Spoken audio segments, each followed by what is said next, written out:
আমরা চলে গেছিলাম সেই দিনকে কৃষ্ণনগরে। কৃষ্ণনগরে হঠাৎ করে মাদার্স আর্টে খুব লাঞ্চ করতে ইচ্ছা করছিল। সেই কারণে বরকে বললাম, তো বর বলল চলো তাহলে করে আসি। তো কৃষ্ণনগরে দুপুর দুপুর গিয়ে তো ওরে বাবা কি গরম। তারপর যাই হোক, লালগোলা করে গেছিলাম কৃষ্ণনগরে। সেখান থেকে নেমে স্টেশনের বাইরে যেদিক থেকে খুশি আপনি টোটো ধরে বলবেন যে আমি মাদার্স আর্ট রেস্টুরেন্ট যাব। যে কোনো টোটোওয়ালা আপনাকে পৌঁছে দেবে এবং ভাড়া নেবে 25 টাকা করে। ঢুকেই তো দেখলাম অসাধারণ, মানে চারিদিকে ফুলের গাছে ভর্তি, দেখতে খুবই ভালো লাগছিল এবং দুপুরবেলায়ও সূর্যমুখী ফুলগুলো ফুটে রয়েছে, ওর জন্য আরও বেশি সুন্দর লাগছিল। তো এত গরমে আর বেশিক্ষণ বাইরে ঘোরাঘুরি করিনি।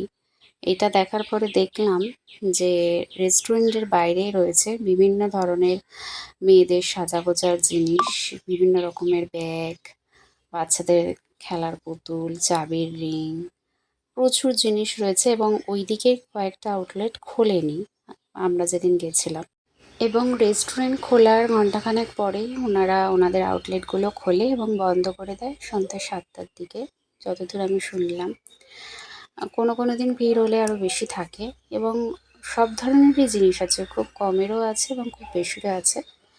বেশ দেখে ভালোই লাগছিল, কিন্তু বেশি গরম ছিল বলে তার বেশিক্ষণ বাইরে দাঁড়ালাম না, সোজা রেস্টুরেন্টে ঢুকে গেছিলাম। কারণ আর বাইরে বেশিক্ষণ গরমে থাকা যাচ্ছিল না, তাই নইলে আরও কিছু নেওয়ার ইচ্ছা ছিল।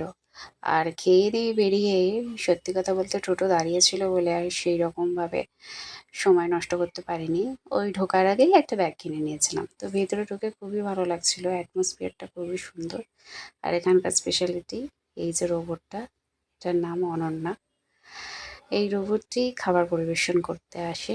আমরা বসুধায় বসেছিলাম এবং আমাদের 18 নম্বর টেবিলটা বুকিং ছিল এবং খাবারের কোয়ালিটি এক কথায় অসাধারণ।